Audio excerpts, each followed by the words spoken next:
अरे भाजपा के लोग तो खुद आतंकवादी हैं। वो अपने बेटे को बीसीसीआई का सेक्रेटरी बनाएंगे और देश के युवाओं को सिक्योरिटी गार्ड बनाना चाहते हैं क्या? 4 साल के लिए युवा नौजवान नौकरी करेगा, ना उसका तो नौकरी परमानेंट है, ना उसको पेंशन है, ना कुछ है। आखिर किस तरह का आप नीति सिद्धांत बना रहे हैं भाई? अग्निपथ योजना को लेकर आज तेजस्वी यादव ने विधानसभा से राजभवन मार्च करने की बात कही थी। तमाम विधायक विधानसभा पहुंच चुके हैं और अब से थोड़े ही देर में तेजस्वी यादव यहां पहुंचेंगे और उसके बाद विधानसभा से राजभवन के लिए मार्च करेंगे अग्निपथ योजना के खिलाफ और जाकर राज्यपाल को ज्ञापन सौंपेंगे। लेकिन फिलहाल देखिए बिहार विधानसभा का जो माहौल है वो किस तरीके का है। तमाम जो आरजेडी के विधायक हों या माले के विधायक हों, सभी लोग यहाँ पर पहुँचे हुए हैं और जिस तरीके से कहा जाए कि राजभवन मार्च करने की बात आखिर हुई है तो इससे क्या फ़ायदा होगा राजभवन मार्च करके? देखिए फ़ायदा ही तो है। ये 2024 का एक प्रोपेगेंडा है माननीय प्रधानमंत्री जी का। ये युवाओं को ठगने की साजिश है। अगर योजना इनका अच्छा होता तो बीजेपी वाले झंडा क्यों उतारते? घर में क्यों इससे?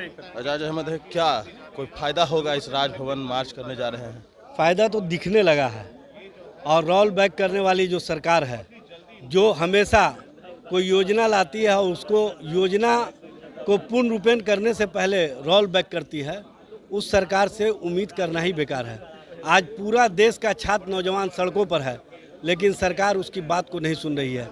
अब भारतीय जनता पार्टी के नेता कहीं ना कहीं छात्रों के खिलाफ जिस तरह का अनर्गल प्रलाप कर रहे हैं, कभी उन्हें आतंकवादी कहा जाता है, कभी जिहादी, कभी अतायती, ये कहीं ना कहीं लोकतंत्र को कमज़ोर करने का परिणाम है और इसके खिलाफ राष्ट्रीय जनता दल और महागठबंधन आज सड़कों पर है। खिलाफ में है महागठबंधन सड़कों पर। विधायक हों या तमाम एमएलसी हों, ये तमाम लोग आज राजभवन मार्च करेंगे। देखिए आरजेडी के जो विधायक हैं वो यहाँ पर हैं, उन लोगों से भी बात करेंगे कि आखिरकार सीपीआई माले जो समर्थन हमेशा करती है उनसे भी बात करेंगे कि आखिरकार इससे कोई फ़ायदा होगा राजभवन मार्च से। राजभवन मार्च से अग्निपथ भर्ती योजना के खिलाफ है। देश के सुरक्षा के साथ, राष्ट्रीय सुरक्षा के साथ खिलवाड़ और सेना को तहस नहस करने वाली ये अग्निपथ भर्ती योजना है। अब तो ये रामसूरत राय, ये भाजपा के ये लोग बोल रहे हैं कि भाई जो प्रदर्शन करने वाले लोग हैं आतंकवादी हैं, गुंडे हैं, लोग आतंकवादी हैं, इस स्तर पर उतर गए हैं। देखिए डेमोक्रेटिक प्रोटेस्ट करना संवैधानिक अधिकार है, पीसफुल प्रोटेस्ट करना, तो ये इनको आतंकवादी और गुंडे दिखाई देते हैं। तो ये तो देश के जवानों की पूरी जवानी और जिंदगानी ये बर्बाद कर देगी और सेना के प्रमुख को उतार दिया गया है उस अग्निपथ भर्ती योजना के पक्ष में बोलने के लिए। तो सेना का राजनीतिकरण करना ये कहाँ से उचित है? सेना का भाजपाईकरण करना ये कहाँ से उचित है? और भरी जवानी में लोग रिटायर्ड हो जाएंगे। जिस उम्र में सपना सजाने की, ज़िंदगी संवारने की उम्र होती है, मतलब कि अपॉइंटमेंट और एम्प्लॉयमेंट के नाम पर, रिक्रूटमेंट के नाम पर ये रिटायरमेंट की योजना है इनकी। तो ये तमाम जो विधायक हैं यहाँ पर, मुकेश रोशन हैं, क्या फ़ायदा होगा इससे? राजभवन मार्च करने जा रहे हैं। हम लोग एनडीए की सरकार ने जो अग्निपथ का कानून इंट्रोड्यूस किया है इस देश में, हम लोगों का मानना है कि हिंदुस्तान के बेरोजगार नौजवानों के साथ क्रूर मजाक है। कंट्रैक्ट पर क्या देश की सुरक्षा होगी? क्या सेना जाएगा कंट्रैक्ट पर 4 साल के लिए?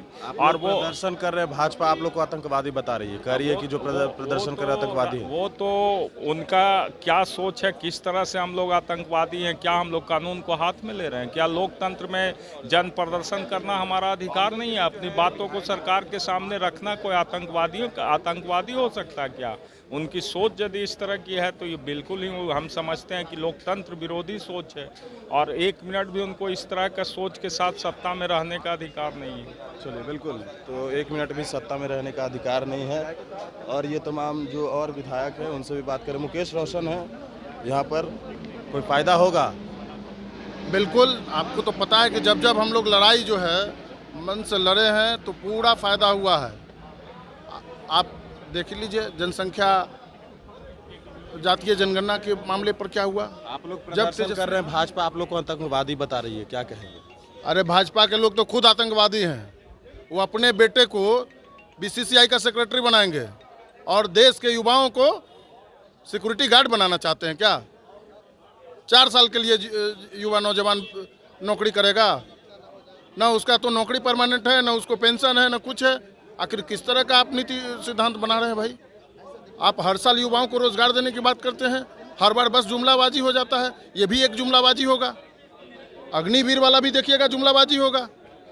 तेजस्वी जी के नेतृत्व में पूरा महागठबंधन के एक एक विधायक जो है वो राजभवन मार्च करेंगे, और जरूरत पड़ेगा तो हम लोग राष्ट्रपति भवन भी मार्च करने का काम करेंगे। चलिए, बिल्कुल ज़रूरत पड़ा तो राष्ट्रपति भवन मार्च भी करेंगे, लेकिन फिलहाल आज राजभवन मार्च है। देखना है कि आखिरकार यही पूरा होता है या नहीं। बड़ी स्पोर्ट नेशन के साथ नमस्कार।